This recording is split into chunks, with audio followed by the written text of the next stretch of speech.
लेकिन आइए अब ब्रेकिंग विद एजेंडा की शुरुआत कर लेते हैं। 2024 की लड़ाई की बात करते हैं। 4 राज्यों में धमाकेदार जीत के बाद अब हर किसी की निगाहें गुजरात पर टिकी हुई हैं। यहां इस साल के आखिर में विधानसभा चुनाव होने जा रहे हैं। कार्यकर्ताओं का हौसला बढ़ाने के लिए प्रधानमंत्री नरेंद्र मोदी 2 दिन के गुजरात दौरे पर हैं। आम आदमी पार्टी कांग्रेस की पस्त हालात को पूरी तरह से फायदा उठाने में जुटी हुई है। यूपी में हार के बावजूद उसका अभियान लगातार जारी है और अगर निगम चुनावों को देखें तो गुजरात में भी वो बीजेपी को कड़ी टक्कर देने का इरादा रखती है और इसी इरादे को लेकर उतर रही है। अब केजरीवाल के पास एक पूर्ण राज्य की सरकार है और वो बीजेपी के राष्ट्रवाद के मुद्दे को भी अपनाने में जुट गए हैं। आम आदमी पार्टी पंजाब में भगत सिंह को रोल मॉडल बनाने में लगी हुई है। भगत सिंह के गांव में सरकार की शपथ ग्रहण समारोह होने जा रहा है और दफ्तरों में शहीद भगत सिंह की तस्वीरें लगाई जाएंगी। कुल मिलाकर अभी से पार्टियां 2024 के लिए ताल ठोकने के लिए उतर पड़ी हैं। लेकिन बड़ा सवाल यहां पर यह है, बड़ा सवाल कि क्या 2024 में यह लड़ाई आम आदमी पार्टी बनाम बीजेपी होगी। 4 तस्वीरें आपके सामने और आज इसी मुद्दे पर बड़ी बहस करेंगे। खास मेहमान इस वक्त हमारे साथ जुड़ गए, साथ ही मेरे सहयोगी। जल्दी से परिचय उनका आपसे करवा देती हूं। BJP spokesperson Anila Singh ji इस वक्त हमारे साथ मौजूद हैं और मालविंदर सिंह जी भी हमारे साथ जुड़ गए। आम आदमी पार्टी स्पोक्स पर्सन है, टीवी पर उनको आप देख सकते हैं। सत्येंद्र यादव जी भी हमारे साथ मौजूद हैं, समाजवादी पार्टी लीडर हैं। आपका स्वागत है। मेरे 3 सहयोगी राजीव रंजन नोएडा से इस वक्त हमारे साथ मौजूद हैं। गांधीनगर से भूपेंद्र सिंह जुड़ गए हैं। अमित पांडे चंडीगढ़ से हमारे साथ मौजूद हैं। लेकिन राजीव, आपके पास आ रही हूं सबसे पहले हमेशा की तरह। राजीव, आप लगातार अपनी पैनी नजर बनाए हुए हैं, रिजल्ट भी आ गया है, लेकिन 2 पार्टियां जो चैन से नहीं बैठी हैं वो है एक तरफ बीजेपी तो दूसरी तरफ है आम आदमी पार्टी। देखिए, उत्तर प्रदेश में कोई वजूद नहीं अभी, उसके बावजूद भी तिरंगा यात्रा निकाली जा रही है। गुजरात में भी एक्टिव है और उधर नरेंद्र मोदी भी पहुंचे हुए हैं गुजरात में। आने वाले विधानसभा चुनाव और जो लोकसभा चुनाव है सीधी उन पर नजर है। तो मेरा सवाल यह है राजीव, सीधा छोटा सवाल है लेकिन महत्वपूर्ण है कि क्या आने वाले टाइम में बीजेपी को अगर कोई टक्कर दे सकता है या सामने खड़ा हो सकता है, चुनौती दे सकता है, तो क्या वो अरविंद केजरीवाल होंगे?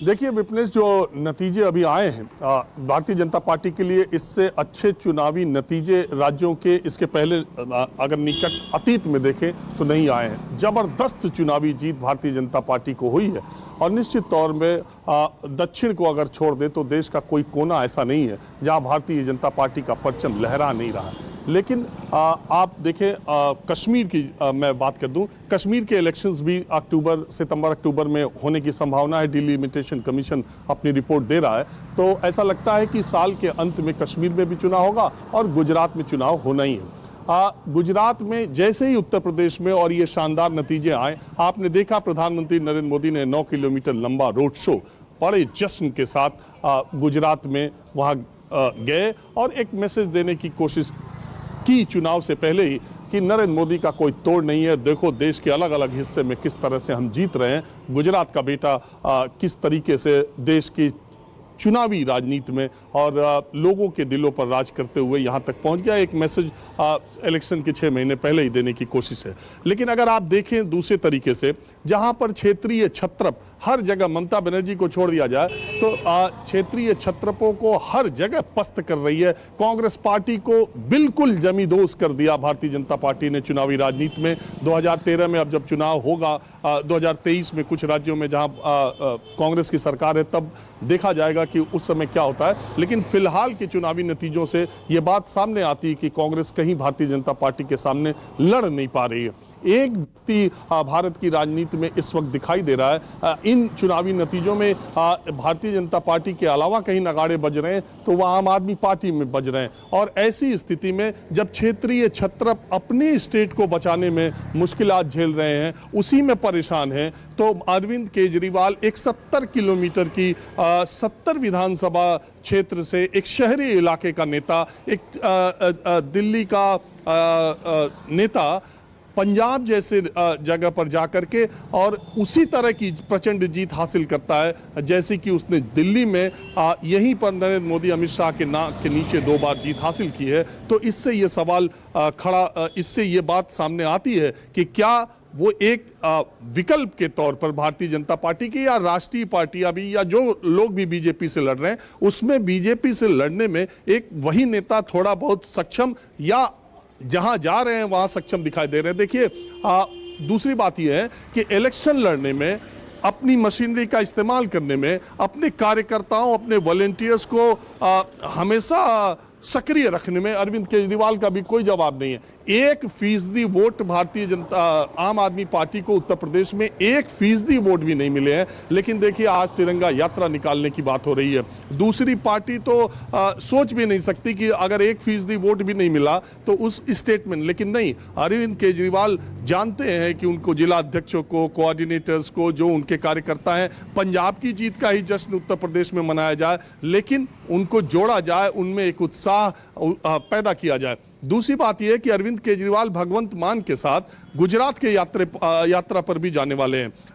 गुजरात में, ऐसे स्टेट में जहां लंबे समय से दो पार्टियों का राज रहा है, खास करके भारतीय जनता पार्टी कांग्रेस का, या किन्हीं दो पार्टियों का राज रहा है, उसमें अरविंद केजरीवाल एक स्पेस खोजने की कोशिश कर रहे हैं, एक नए विकल्प के तौर पर सामने आने की कोशिश कर रहे हैं। और ये आप देखें तो अरविंद केजरीवाल फिलहाल, और एक इंटरेस्टिंग बात विपनेश, अपनी बात खत्म करने से पहले बता दूं कि जितना भारतीय जनता पार्टी तो जिस ऊंचाई पर है, अभी अरविंद केजरीवाल के बारे में शायद उस तरह से उसको कहीं से कुछ थ्रेट दिखाई न देता हो, लेकिन बेचैनी जो है वो नॉन बीजेपी लीडर्स में है। देखिए, ममता बनर्जी ने कल उत्तर प्रदेश इलेक्शंस का एनालिसिस तो किया, लेकिन अरविंद केजरीवाल को कोई बधाई नहीं दी। नरेंद्र मोदी ने अरविंद केजरीवाल को बधाई दी, लेकिन स्टालिन ने अरविंद केजरीवाल को बधाई दी। स्टालिन ने नहीं दी, उद्धव ठाकरे ने नहीं दी, शरद पवार ने तो बधाई दी, लेकिन विपक्ष के बहुत सारे नेता अरविंद केजरीवाल को पंजाब में जीत की बधाई देने में कंजूसी करते नजर आए। वो जो नॉन एनडीए अलायंस बनाने की बात करते हैं, नॉन बीजेपी के खिलाफ एक राष्ट्रीय मोर्चा बनाने की बात करते हैं, उन नेताओं को भी अरविंद केजरीवाल की ये जीत बहुत सहज नहीं दिखाई दे रही है। क्यों? क्योंकि मोदी या बीजेपी के खिलाफ बनने वाला मोर्चा में अरविंद केजरीवाल को कभी नहीं बुलाया गया, न कभी उनसे बात की जाती है, न उनको शामिल किया जाता है। लेकिन बावजूद इसके अरविंद केजरीवाल अपने तरीके से अपनी पार्टी को लेकर के आगे बढ़ रहे हैं, और बीजेपी से ज्यादा विपक्षी नेताओं में यह बात है। आप देखिए, कांग्रेस पार्टी में यह बात है कि कहीं अरविंद केजरीवाल के पर और न लड़ जाएं, उनके पंख और न फैल जाएं, इसका खतरा दिखाई दे रहा है। ठीक है, ये बात मैं बार बार आपसे कह रहा हूं कि अभी पंजाब की जीत को बहुत देश के स्तर पर ले जाना और अरविंद केजरीवाल को प्रधानमंत्री नरेंद्र मोदी या बीजेपी का विकल्प बता देना बहुत बचकानी बात होगी। लेकिन निश्चित तौर पर जो अरविंद केजरीवाल अपने कदम को आगे बढ़ा रहे हैं, और निश्चित तौर पर उनकी महत्वाकांक्षा किसी की भी हो सकती है, जो 2013 में बनी पार्टी, 12-13 में बनी पार्टी 10 साल में उत्तर प्रदेश के 2 राज्यों में शासन करने लगे, तो उसकी ये इच्छा, उसकी ये महत्वाकांक्षा हो सकती है कि अगले 10 साल में देश पर वो राज करने लगे, 5 साल 10 साल में। ये उनका इसमें कोई बात नहीं है, लेकिन इतना जरूर है कि मुझे ये दिखाई दे रहा है कि विपक्षी दलों में भी अरविंद केजरीवाल को लेकर बहुत सहजता नहीं है। बिल्कुल राजीव, आपने सही कहा। जिन नेताओं के नाम आपने गिनाए, उनमें से कई नेता ऐसे हैं जो खुद राष्ट्रीय नेता बनना चाहते हैं। से अरविंद केजरीवाल को कैसे वो खुलकर मुबारकबाद दे सकते हैं, और सोचा भी नहीं था कि इतने आगे निकल जाएंगे अरविंद केजरीवाल। मैं राजीव आऊंगी, लेकिन चलिए गुजरात लिए चलते हैं। भूपेंद्र सिंह मेरे साथ मौजूद हैं, उसके बाद मेहमानों का भी रुख करेंगे, चंडीगढ़ भी जाना होगा। भूपेंद्र, कल की तस्वीर तो हमने देखी, ब्रीफ भी की, वहां से जश्न भी मनाया, शक्ति प्रदर्शन भी किया, आने वाले विधानसभा चुनाव का वो प्रचार भी देखा गया। आज दूसरे दिन का कार्यक्रम कैसे रहने वाला है पीएम मोदी का? देखिए, प्रधानमंत्री नरेंद्र मोदी जश्न के साथ साथ चुनावी जो रणनीति है उसको भी पूरी तरह से घड़ते हुए गुजरात के दौरे पर हैं। यहाँ पर साफ तौर पर जो देखा जा रहा है, कल न सिर्फ उन्होंने जश्न मनाया बल्कि एक संदेश भी दे दिया, जैसा कि राजीव ने बताया कि गुजरात का बेटा किस तरह से सब जगह अपना परचम लहरा रहा है। बाकी के 4 राज्यों ने उन पर विश्वास किया है, तो गुजरात भी इतने सालों से उन पर विश्वास करता आया है, आगे भी विश्वास करे, ये भी एक संदेश देने की कोशिश की है। मैं यहाँ का माहौल बता दूं, आज का जो कार्यक्रम है, जैसा कि आपने पूछा, आज रक्षा शक्ति यूनिवर्सिटी जिसकी स्थापना प्रधानमंत्री नरेंद्र मोदी ने ही बतौर मुख्यमंत्री रहते हुए की थी, आज उसका दीक्षांत समारोह है, उसके एक परिसर का जो है लोकार्पण है। इसके अलावा खेल महाकुंभ जिसकी शुरुआत प्रधानमंत्री ने बतौर मुख्यमंत्री यहाँ पर की थी 2010 में, उसका शाम को कार्यक्रम है। लेकिन यहाँ का माहौल भी मैं आपको विपरीत दिखा दूं। मैं इस समय दहगाम में मौजूद हूँ जहां से प्रधानमंत्री गुजरने वाले हैं। आप रास्ते पर देखेंगे तो ये कोई बीजेपी के कार्यकर्ता नहीं है, ये आम लोग हैं जो यहाँ पर प्रधानमंत्री के अभिवादन के लिए इस समय यहाँ पर खड़े हुए हैं। जिस रास्ते से प्रधानमंत्री गुजरने वाले हैं, ऐसा काफी दूर तक का समय है जहां पर प्रधानमंत्री नरेंद्र मोदी गुजरेंगे। वहां पर लोग जो है वो उनके अभिवादन के लिए, यहाँ की जनता जो आम जनता जो है इस समय आपको खड़ी हुई दिखाई दे रही है। तो ये एक जादू है प्रधानमंत्री नरेंद्र मोदी का। हालांकि वो गुजरात से हैं, काफी लोकप्रिय है, यहाँ पर मुख्यमंत्री रह चुके हैं कई साल, लेकिन कि अब सारे देश में उनका परचम लहरा रहा है और जिस तरह के नतीजे आए हैं, जाहिर सी बात है अब गुजरात विधानसभा चुनाव की बारी है। और अपने तमाम कामों के साथ में प्रधानमंत्री का हमेशा से ही एक रणनीति रही है कि वो जो भी कार्य करते हैं उसके जरिए कई संदेश लोगों तक पहुंचे, उसकी भी एक कोशिश रहती है। क्योंकि दहगाम उत्तर गुजरात में आता है तो ये भी एक कोशिश है कि ये संदेश जो है वो पूरे उत्तर गुजरात के साथ साथ गुजरात में भी फैले। और जिस तरह से कल देश को एक तस्वीर दिखाई गई वो भी पूरे गुजरात के लिए काफी थी। रही बात यहाँ पर, जैसा कि राजीव जी ने बताया, गुजरात की रणनीति की, तो यहाँ तीसरा मोर्चा कभी सफल नहीं हुआ है। कई लोगों ने अपनी अपनी पार्टियां बनाई लेकिन वो जनता का विश्वास नहीं जीत पाए। कांग्रेस को जनता ने बहुत साथ दिया है, गुजरात के लोगों के पास में विकल्प नहीं है। ऐसे में आप पार्टी जिस तरह से अपना परचम लहराती हुई आगे बढ़ रही है, वो एक विकल्प बनने की कोशिश जरूर करेगी। यहाँ पर उनकी भी तिरंगा यात्रा की शुरुआत हो रही है प्रधानमंत्री के कार्यक्रम के साथ साथ। जिस तरह के यहाँ कार्यक्रम हो रहे हैं उस तरह से आप भी अपनी रणनीति बना रही है। तो कोशिश यही है कि वो किस तरह से पूरी तरह से कांग्रेस को पहले रिप्लेस कर ले और उसके बाद जनता के सामने एक मजबूत विकल्प बनकर खुद को पेश करे। लेकिन अभी बीजेपी जो है वो जिस तरह का यहाँ पर और कुछ बीजेपी की राह पर चलते हुए आम आदमी पार्टी दिखाई भी दे रही है। मैं लौटूंगी चंडीगढ़, जल्दी से आपको लिए चलते हैं। तो सरकार बनाने की तैयारियां तेज हो गई हैं। अमित और भगवंत मान की मुलाकात कितने बजे होने जा रही है राज्यपाल से?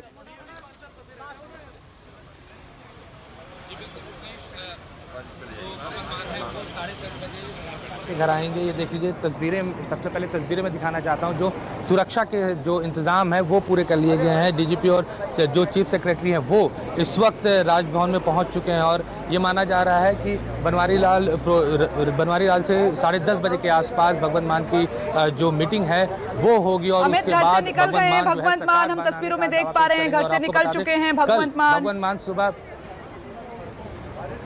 जी, बस थोड़ी देर में ही पहुंचने वाले हैं भगवंत मान। यहाँ पर घर से निकल चुके हैं और कल की काफ़ी महत्वपूर्ण जो डे है भगवंत मान के लिए, क्योंकि यहाँ से चंडीगढ़ से वो जाएंगे अमृतसर और अमृतसर में सबसे पहले गोल्डन टेम्पल में मत्था टेकेंगे और उसके बाद अरविंद केजरीवाल के साथ जो विजय जुलूस है अमृतसर में उसमें शामिल होंगे भगवंत मान। तो काफ़ी महत्वपूर्ण दिन है और थोड़ी देर में बस पहुँचने वाले, क्योंकि घर से निकल चुके हैं भगवंत मान। तो बस यहाँ पर हम सब इंतज़ार कर रहे हैं और कि जल्द से जल्द भगवंत मान यहाँ पहुंचे। और आम आदमी पार्टी के लिए ये बहुत खास दिन है, क्योंकि जिस तरह पिछले 4 से 5 सालों में आम आदमी पार्टी ने पंजाब में मेहनत की और वही नतीजों में कन्वर्ट हुआ है। 92 सीट लाकर आम आदमी पार्टी यहाँ की सबसे बड़ी पार्टी बनी है और यही उत्साह अब आम आदमी पार्टी के कार्यकर्ताओं में दिख रहा है, क्योंकि पूरे देश के अलग अलग राज्यों में अब आम आदमी पार्टी इस पूरे विजय को भुनाना चाहती है। यही वजह है कि अब आने वाले दिनों में आपको मुख्यमंत्री अरविंद केजरीवाल गुजरात में भी दिखेंगे और ये भी बताया गया है कि भगवंत मान शपथ लेने के कुछ दिन बाद गुजरात जाएंगे और अब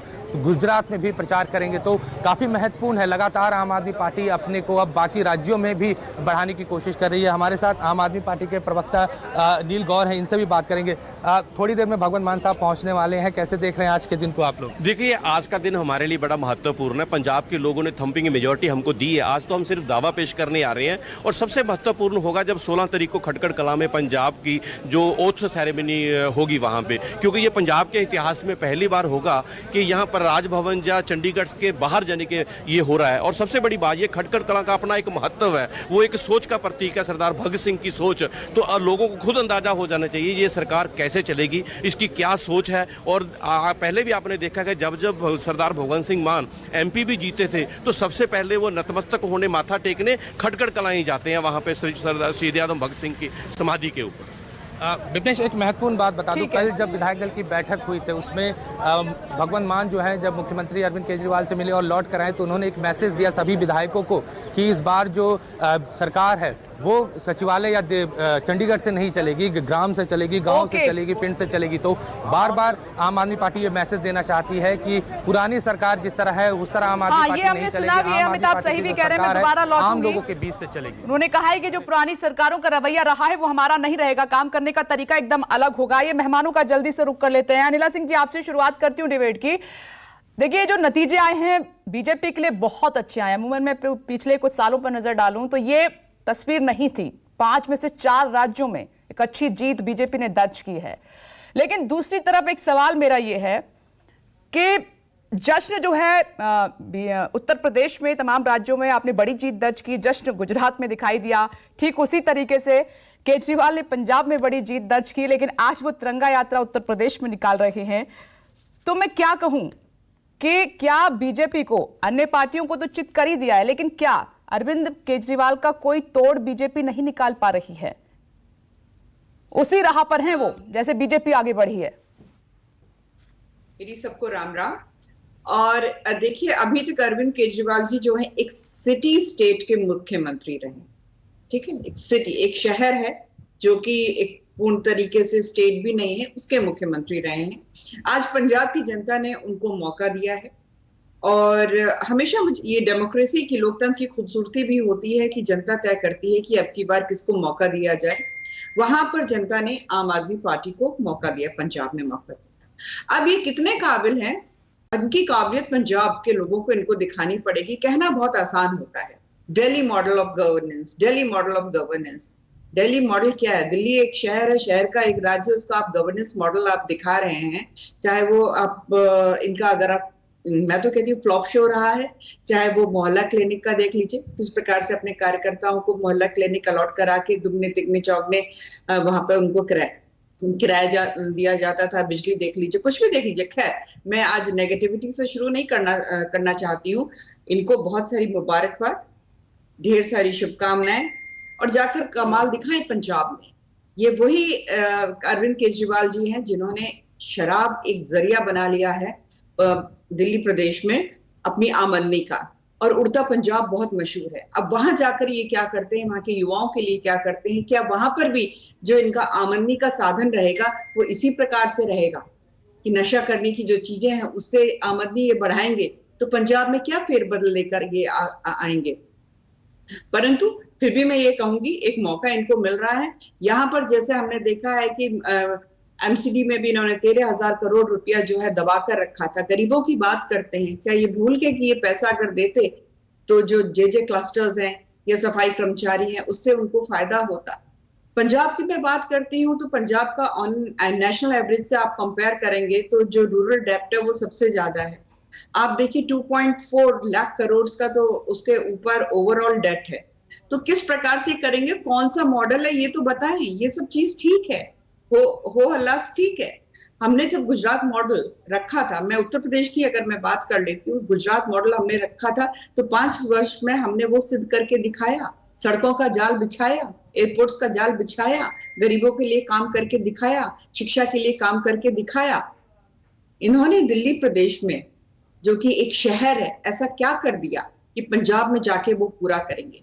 मैं तो ये वाकई में जानना चाहती हूँ। वहां कार्टल्स चलते हैं, इसका जवाब तो मैं लूंगी। फार्मर्स एजुटेशन में भी देखा था। इसका तो जवाब किस तरीके से ध्वस्त करेंगे, उसका उत्तर जरूर लीजिएगा कि कार्टल्स को ध्वस्त कैसे करेंगे, या उन्हीं से पैसा लेकर जो है पंजाब की सरकार चलाना चाहिए। चलिए, मानविंदर सिंह कांग जी से मैं जवाब ले लेती हूं। आप सुन रहे हैं मानविंदर सिंह जी, जवाब दीजिए। और एक छोटा सा सवाल मैं ये जोड़ लेती हूं कि क्या जो बीजेपी का राष्ट्रवाद का एजेंडा रहा है, मुद्दा रहा है, कि क्या आम आदमी पार्टी भी उसी राह पर चल पड़ी है? सरदार पटेल को बीजेपी ने अपना आइकॉन बना लिया है, तो भगत सिंह को आप आइकॉन बनाने जा रहे हैं?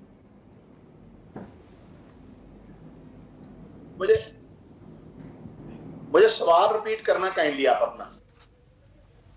मानविंदर सिंह जी, अनिला सिंह जी को आप सुन रहे थे, उनके सवाल का जवाब दीजिए। जी जी, मेरा सवाल यह है कि क्या आम आदमी पार्टी बीजेपी की राह पर चल पड़ी है? बीजेपी का मुद्दा है, एजेंडा है राष्ट्रवाद, तो आम आदमी पार्टी ने भी उसको अपना बना लिया है। बीजेपी सरदार देखिए- पटेल को अपना आइकॉन कहती है। आप राजभवन में शपथ न लेकर भगत सिंह के पैतृक गांव पहुंच रहे हैं, वहां शपथ ले रहे हैं, तो भगत सिंह को आप आइकॉन बनाने में लगे हुए हैं। देखिए, पहली बात तो यह है, भगत सिंह को हम आइकन बना नहीं रहे। भगत सिंह ऑलरेडी करोड़ों भारतीयों की आइकन है और इसमें किसी तरह का कोई शंका नहीं है, कोई शुबा नहीं है। चाहे सरदार भगत सिंह जी हो, चाहे बाबा साहब अंबेडकर जी हो, वो ऑलरेडी इस मुल्क के आइकन हैं और करोड़ों लोग उनसे प्रेरणा लेते हैं। एक बात। दूसरी बात, हम बीजेपी की राह पे नहीं चल रहे। आम आदमी पार्टी और हमारे सुप्रीमो अरविंद केजरीवाल साहब का एक ही एजेंडा है कि देश की राजनीति को मुद्दों पे आधारित सेंट्रलाइज करना। जो देश की राजनीति पिछले 75 सालों में जातों में, धर्मों में, वर्गों में बटी हुई है, उसको मॉडल ऑफ गवर्नेंस पे केंद्रित करके आम साधारण लोगों की जिंदगी में बदलाव लेके आना। और दिल्ली की जहां तक इन्होंने बात की, दिल्ली इकलौता ऐसा स्टेट है यहाँ के देश के 10 स्कूलों में से 4 स्कूल दिल्ली के आते हैं। इंटरनेशनल लीडर दिल्ली के स्कूलों का विजिट करते हैं। दिल्ली का जो हेल्थ का ढांचा है उसमें अमूलचूल परिवर्तन अरविंद केजरीवाल साहब की सरकार ने किया है। और पंजाब की जहां तक बात है, इसमें कोई दो राय नहीं, पंजाब को पिछले सरकारों ने खूब लूटा, कर्जा अभी बहुत है, पंजाबियों का ब्रेन ड्रेन भी हुआ है। ये सारे चैलेंजेस हैं और मैं आपके चैनल पे आपके दर्शकों को बताना चाहूंगा, पंजाब की राजनीति, पंजाब के इतिहास में पहली बार अरविंद केजरीवाल और भगवंत सिंह मान जी ने मुद्दों पे आधारित जीती है। पंजाब की राजनीतिक मुद्दों पे आधारित पूरा इलेक्शन हुआ है और आम आदमी पार्टी का एक ही एजेंडा है कि आम साधारण भारतीय की जिंदगी में, चाहे वो एजुकेशन हो, चाहे हेल्थ हो, उसमें अमूलचूल परिवर्तन कैसे लाना है, उसमें उसको बढ़ोतरी कैसे करनी है, उसको बेहतर कैसे करना। चलिए ठीक है, यही सवाल अनिला सिंह जी ने पूछा। नमस्कार, मैं हूं मानक गुप्ता। अगर आपको हमारा ये वीडियो पसंद आया हो तो इसे लाइक और शेयर जरूर करें और हां, हमें सब्सक्राइब और फॉलो करना ना भूलें ताकि आप देश और दुनिया की कोई खबर मिस ना करें। तो जुड़े रहिए हमारे साथ और देखते रहिए न्यूज़ 24।